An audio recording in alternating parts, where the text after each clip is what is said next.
I can't remember a time when I wasn't singing. Of my memory, I have always been getting up in family parties or singing for my mum or getting into a church choir. I've always been performing, and I, in fact, did my first public performance when I was 4 at the local, my school talent show. My mum taught me a little song called Going Down the Garden to Eat Worms, which is really embarrassing, and lots of sort of actions that I acted out. And I think it was quite a funny song. The whole audience was laughing. It was quite comical. And the seed was planted. From that moment on, that was my first thing I wanted to be on the stage. Throughout my childhood, I was inspired by lots of people. I guess some of them will be unexpected, but people like Doris Day, Marilyn Monroe, Judy Garland, Barbra Streisand, Shirley Bassey, Edith Piaf. Later on, it was people like Whitney Houston, Madonna, Kylie Minogue, Maria Callas, Renee Fleming. I guess all these really strong female performers. I'm also inspired by my dad when I'm singing. My dad passed away when I was 15, and he was the house husband. My mum went to work and he looked after us, and he always made me believe that I could do this. And so when he passed away, I felt, okay, now I'm going to sing for my dad, not just for me, but for Dad too. And I do feel that when I'm singing. I feel in the big occasions, when I need that extra bit of something, I do feel like my dad's there. So I do a lot of singing for him.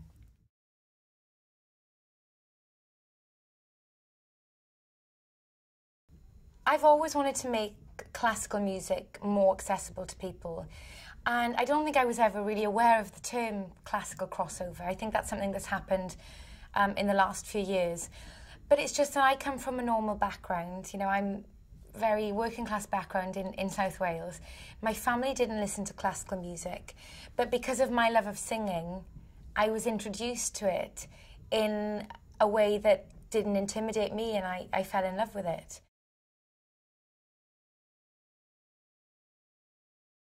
I've always wanted to work with David Foster. I've been aware of his music for many, many years, and he was actually my dream choice of producer. So when I got offered the chance to make my first album with him for Warner's, I jumped at the chance, and I don't think I really believed it was going to happen until I found myself in the studio on the first day with him.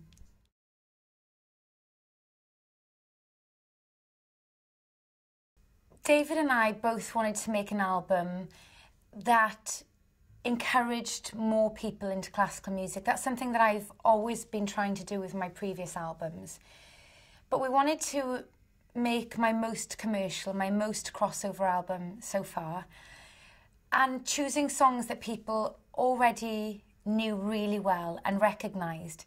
And maybe they weren't classical pieces, but I would sing them in a way with an accompaniment that was classical, so people felt like they were having a classical experience. Usually I will go into the studio knowing exactly what songs I'm going to put on the album, but I turned up on the first day with David with no idea what I was going to sing, and we spent the first week brainstorming and just choosing songs and suggesting artists and things that we really loved. And as soon as we came up with one song idea, we'd get around the piano and David would start playing it and I'd start singing. We'd find the keys. He'd start building the arrangements almost immediately. I remember in one particular song was Bring Me to Life, and I think I was the one that suggested Evanescence because I really liked the way that the original singer had sung some of those melodies. And immediately he said to me, "Oh, I don't think you can sing that." And I'm not really used to being told I can't do something, and I'm really hard on myself, and I will make myself, I'll practice till I can do something. So I found David's bluntness to be quite shocking in the beginning, if I'm honest. And I went back to the hotel that night and got a bit upset about it and felt the pressure and thought, wow, this is a man that's, heard some of the best voices in the world and worked with them, and I really need to step up to the plate because he thinks I can't do these things. And talked myself around and went in the next day, and that's when we did the vocal for Bring Me to Life. And at the end of the day, he put his arm around me and he went, yeah, you nailed it.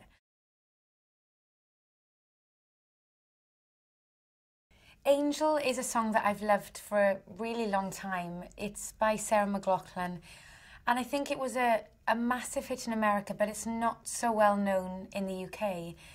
And I wanted to do a version that was really intimate, almost like I was singing it as I was walking around the house or as if I was in the same room. And I love the words. I was drawn to it, and I think it's just a beautiful song.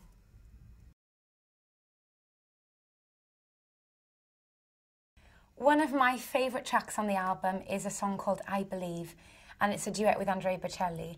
And I feel so lucky that I've been able to perform with him live on lots of different occasions. Recently I was in Tuscany singing at his festival, and we've done TV shows together and things like that, but we'd never actually recorded anything for an album before. So it's a real honour to have him on the album, and I just think he sounds absolutely gorgeous. The Godfather's going down so well live. I think that's down to David's arrangement, because his idea is to start everything really quietly and build the track, and that's a vocal thing as well. You know, it starts quietly with a cello and then slowly more and more orchestra come in until you get this big orchestral key change, and I'm able to be more operatic in my singing. And it really does rally the audience up. And of all my songs, you know, from my previous albums, when I've been singing something like The Godfather, it is going down by far the best. Just before Christmas, I recorded a song with Anne-Marie Vasily. We did a duet version of Endless Love. And I love that song. It's one of my favourite songs. And Anne-Marie's got such a beautiful voice. And I think it's come out really, really well. They did challenge me and on the spot got me to sing in Corsican, which I can say I've never done before. And it seems to be a mix between French and Italian. But I really enjoyed it. He sounds lovely, and looking forward to maybe performing that with him live one day.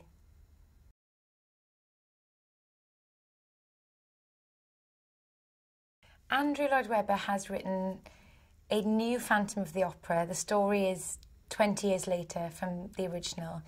And I got a call from him a few months ago asking me to meet with him, where he told me that the lead song, which is called Love Never Dies, and that's the name of this show as well, is an aria that's sung by Christine, and he wanted me to sing it. And this for me is such a massive thing, because I'm a huge Andrew Lloyd Webber fan. My sister and I, when we were younger, we had the Andrew Lloyd Webber Easy Piano book, and my sister would play the songs and I would sing them. And I found myself, you know, a few months ago in his home with him playing it on the piano, me singing this brand new piece and him coaching me on how he wanted it to be. And when I got out of there, I had to call Lauren and say, remember all that time that we used to play? We played and played and played the Andrew Lloyd Webber book. And you're the one who'll understand how special this was for me.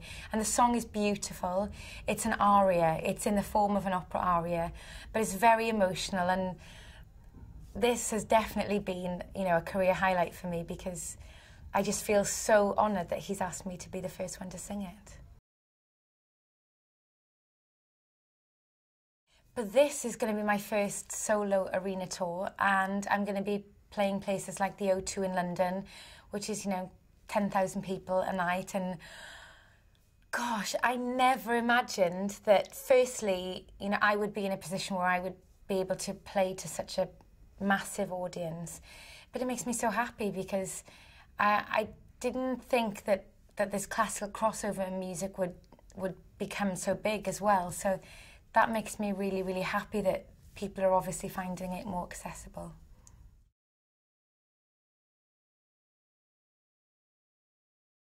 This year for me is all about releasing the album around the world. So I'm really looking forward to visiting some of the places that I've not been before, not sung before. And It's going to be amazing to be there as a singer, but also as a tourist, and I hope that I get to see, where would I like to go? I'd love to see more of South America, of Asia. I've been to Thailand before, but never performed there, and I love the people there, so that would be amazing. And more of Europe, really. There are still places in Europe that I've not sung, so it's going to be an exciting year.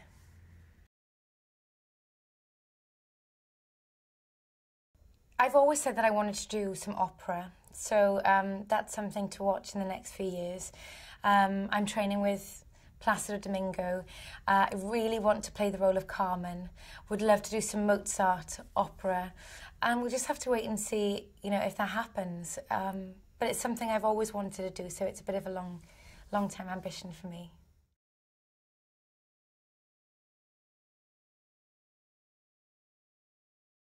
I've never expected any of my albums to go to #1, and they all did, and I'm incredibly shocked at that. I never thought.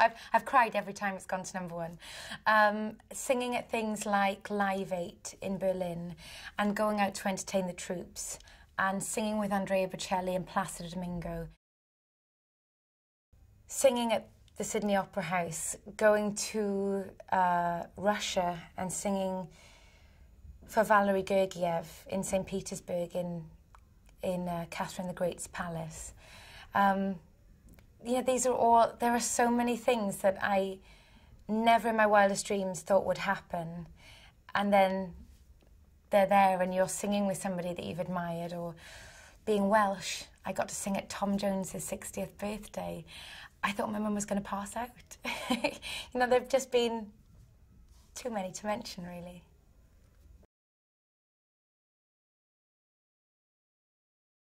Every day I think it comes into my mind that I am from quite a small town in Neath. All my family are doing very normal jobs, and as my job, I get to travel around the world and promote this album that I've made with David Foster, and it's incredible.